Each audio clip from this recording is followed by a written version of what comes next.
कराची में heavy traffic की गफलत से ट्रैफिक हादसात रुक नहीं सके। कोरंगी में टैंकर की जद में आकर 12 साल बच्चा जाम हक हुआ।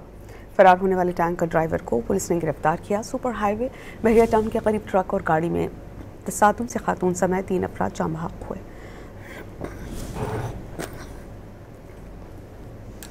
कराची में हैवी ट्रैफिक की गफलत से ट्रैफिक हादसात रुक नहीं सके।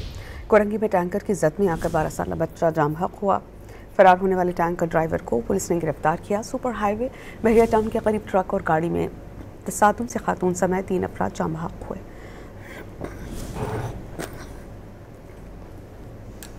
कराची में हैवी ट्रैफिक की गफलत से ट्रैफिक हादसात रुक नहीं सके। कोरंगी में टैंकर की जद में आकर 12 साल बच्चा जाम हक हुआ।